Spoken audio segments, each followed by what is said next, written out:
Rebecca. This is Creative Minds Homeschool. Welcome back to my channel. I know it's been forever, but so this is going to be a big, huge, I guess, long update, or a short update if I can cram it in.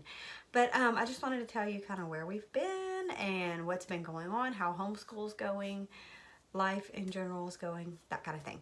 So first of all, I'll tell you where I've been. I stopped recording pretty much about the time that YouTube started all their changes, and it kind of got sketchy on how that whole thing was going to play out with the law thing. You know what I'm talking about. Kind of gave me, I was just like, okay, done. But whatever.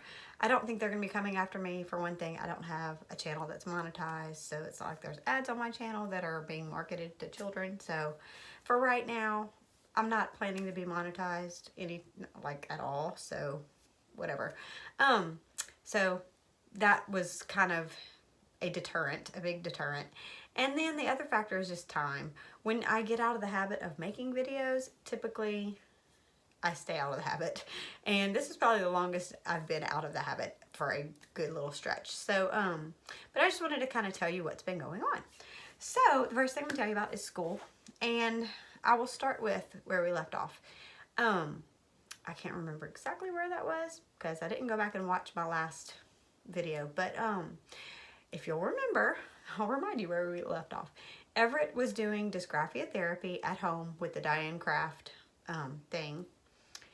That was the major thing, was getting past that writing issue that we were having. And I just have to tell y'all, he has grown by leaps and bounds since last fall, like incredibly. And not just in writing, but in his math. I've just seen huge growth in him. And I don't know if it's maturity coming out in him, or truly that therapy really helped him get what he needed connected, and it's just showing up everywhere. But probably a combination of the two factors. But I would definitely say, if your child is struggling with writing, dysgraphia type situation, to me, I mean, it was $50 or so. It's definitely worth a try, in my opinion. Because for us, we did it probably 6 weeks. Not super stringent on that, but you know, a good bit of time there. He hated every minute of it, fussed and complained and whined about it, but he got it done. And at this point, I should have gotten samples of his handwriting to compare this beginning of this year to now. He did. I have switched them all pretty much over to writing in cursive for most all of their subjects, which, keeping in mind, I would call us bare minimum schoolers. As far as writing, they're all still, they don't like to write. You know, like, I wish they were my kind of person, as far as, you know, like if my teacher would have said, okay, we're gonna notebook and draw and write about all the things that we learned today, I would have been thrilled. Well, they're like, oh, I don't want to do that. I don't want to write anything, you know, so whatever. But so we're just, I'll tell you, we're still plugging along. The schedule that we have right now has been working. This is I think the second year in our homeschool career that we didn't have to switch curriculum midway through. Now I'll tell you this, I have figured out about our style of homeschooling. We lean more toward traditional schooling. And that is not on purpose necessarily. It's just kind of what works for our group. The only thing that doesn't work about the way we do it is the biggest factor we still have is sibling rivalry. If we could take care of that underlying, you offended me and it's coloring my world. If we could get rid of that somehow magically, we would be so much better off, because a lot of times just, he's looking at me, she's bumping the table, blah, blah. That gets in the way of our subjects, sometimes our group subjects. But kind of basically the schedule we're following right now is we do prayer, and we still do the die and craft exercises in the morning, kind of like as a warm up. So we do prayer and exercises, then we do Bible, and we're still doing a combination of Not Consumed. We're doing the Keep Thy Heart Bible study, and the other days we do Laying Down the Rails, and right now we're doing Truthfulness. We've done Attentiveness, the first one, Obedience, Attentiveness, and now we're on Truthfulness. That is kind of, we're not real good at developing habits apparently, because we still have issues with obedience and attentiveness. I have to say they have gotten a little bit better with that, but following through with obeying when you're told the first time, it's not going great. Truthfulness is just something I saw a need for, because a lot of times when there is sibling rivalry, the reports are not always accurate. You know, just as a parent with the wisdom to know, read between the lines and understand that what you're saying that person said probably didn't come out exactly the way you're reporting it back to me. You know, you need to be aligning your words to fact, you know, kind of thing. So we're working on that. Let's see what else. Okay, so we do like kind of a morning time where we're all together. We sing a hymn. We work on our memory work that we're memorizing. We do our Bible lesson. I also added a chorus.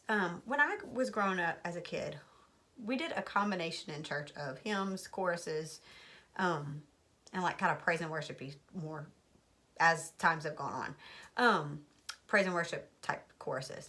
So I just started this semester bringing back, like I taught them a hymn. It went with our science unit. We're learning about space.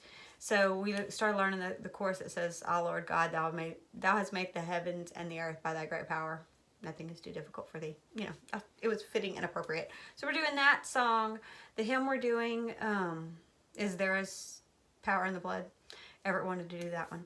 So that's the ones we're doing right now. And so we do that in the morning time, and then we break off for handwriting, math, and then usually spelling.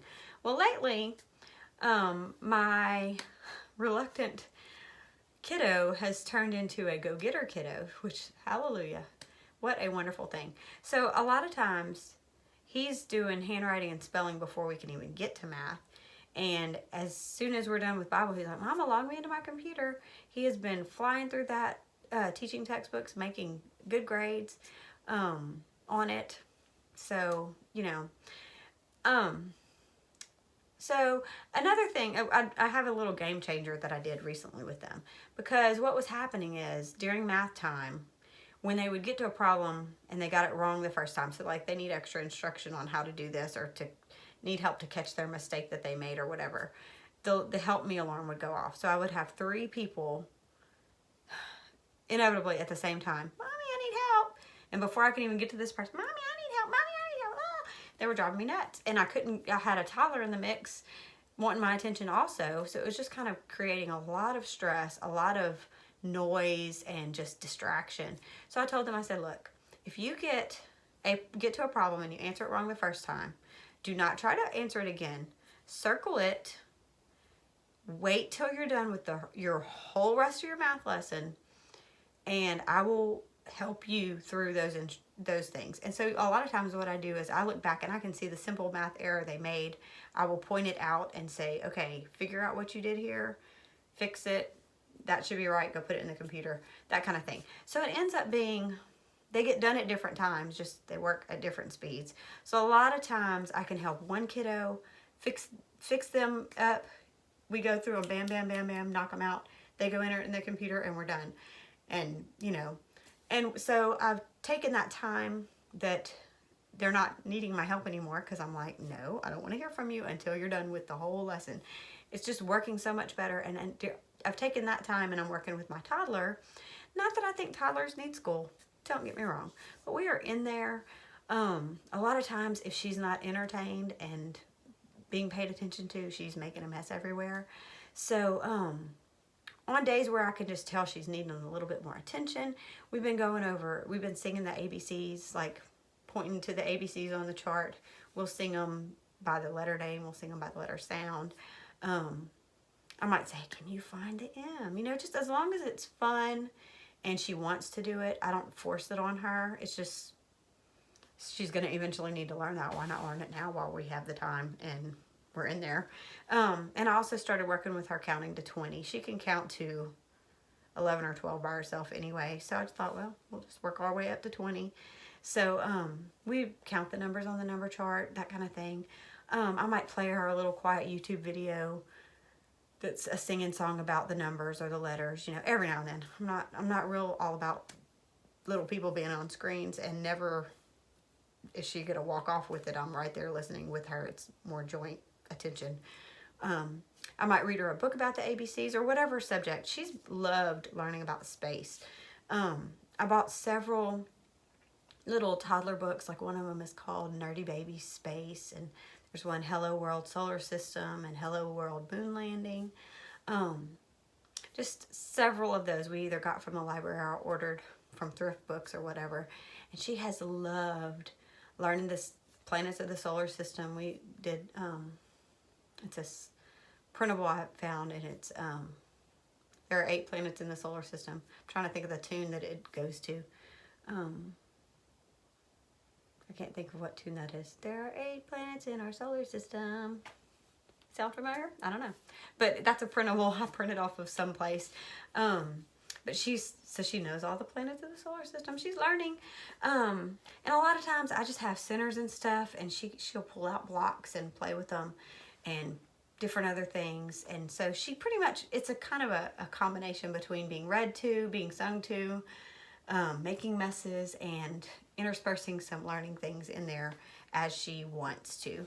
So that's kind of, then after our math time, we usually have a break. The girls, because if they don't do their math ahead of time, their spelling ahead of time, usually I call them back about 10 minutes after their math and say, okay, do your spelling. Which, for that, we're just being very simple about spelling these days. They take a test about once a week and get 5 or 6 new words, 6 or 7, somewhere in there, new words. They write them, on the day of the spelling test, they write their new words 1 time each in their notebook. Pretty much every other day for spelling, they write their words 3 times each in 3 sentences. Just that little exercise, I've seen their writing come along. Their spelling is coming along really, really well. Think what else. So then after spelling, we take a big long lunch break, usually at least an hour by the time I put on my lunch lady hat and prepare food. Get all that going. Then we head back. Baby goes down for a nap, and we go back for language arts, which we're still doing the Good and Beautiful level 3. And that's going pretty well. That's a group subject. So we kind of have our morning time group, break off for our independent subjects, and then come back and we do language arts. They're all doing the same level, so we do it all together. And then we usually do science on Mondays, history on Tuesdays. Wednesdays are kind of our different day because that's more of our enrichments in the afternoon.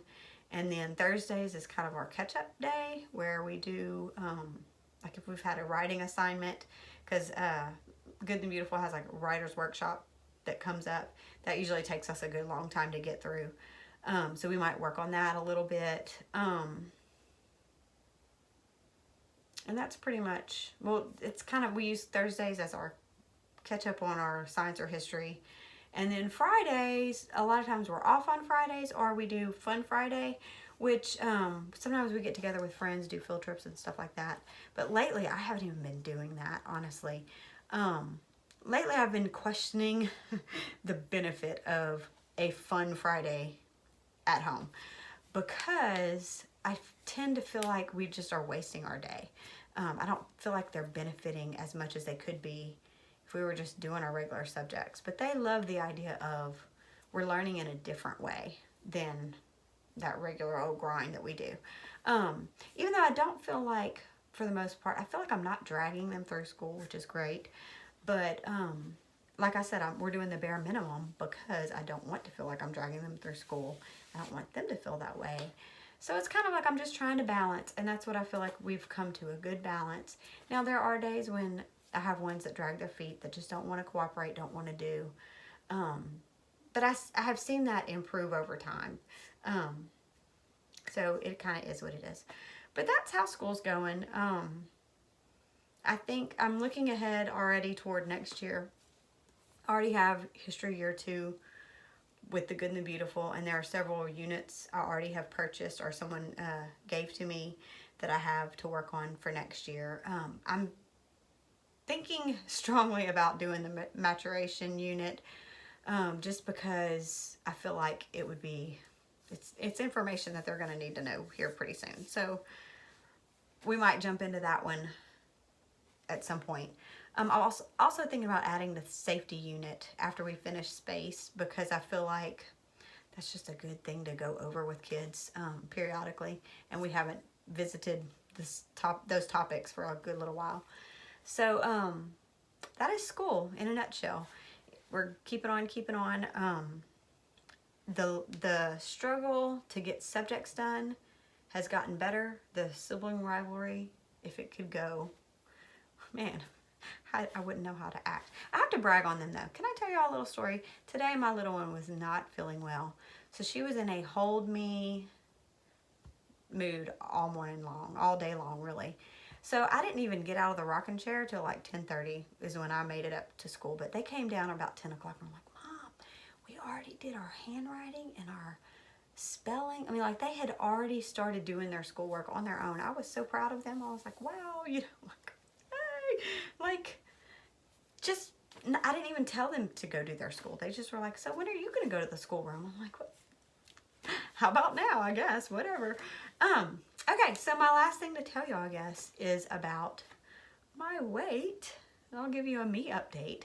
Pretty much, I'm a big, huge Weight Watchers failure.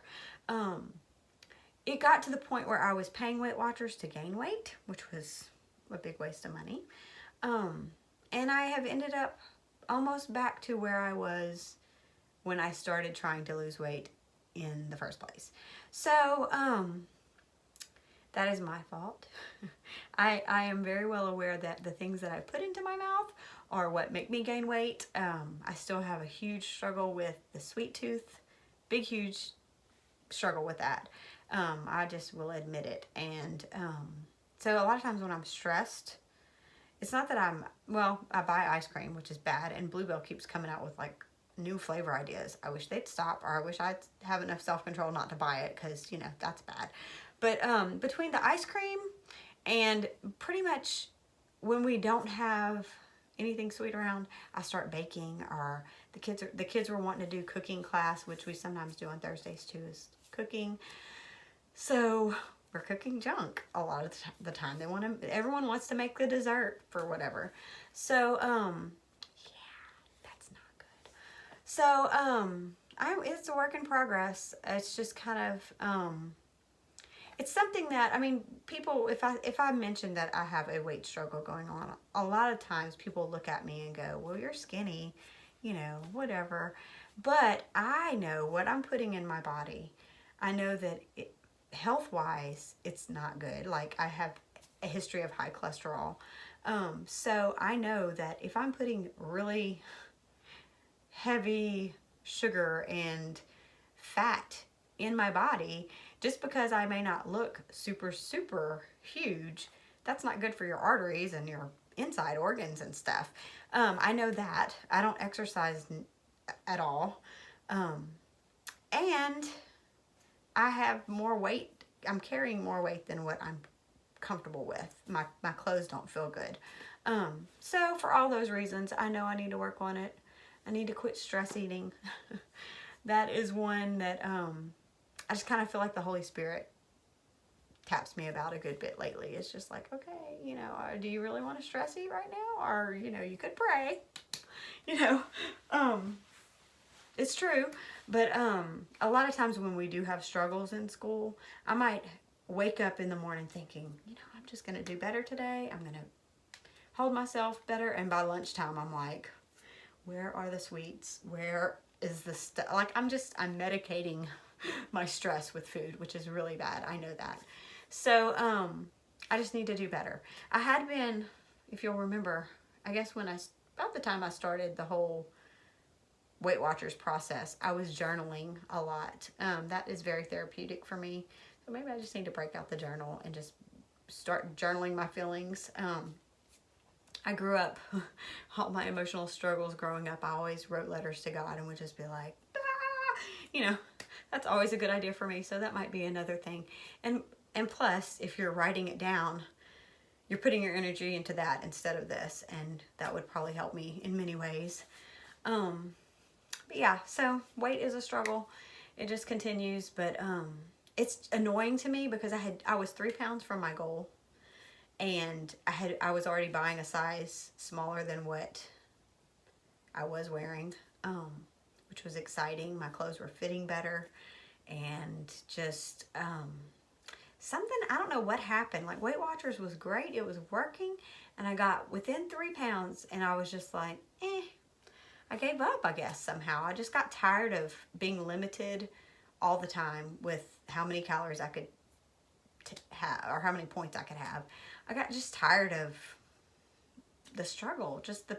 It just got old having to be diligent about paying attention to all that.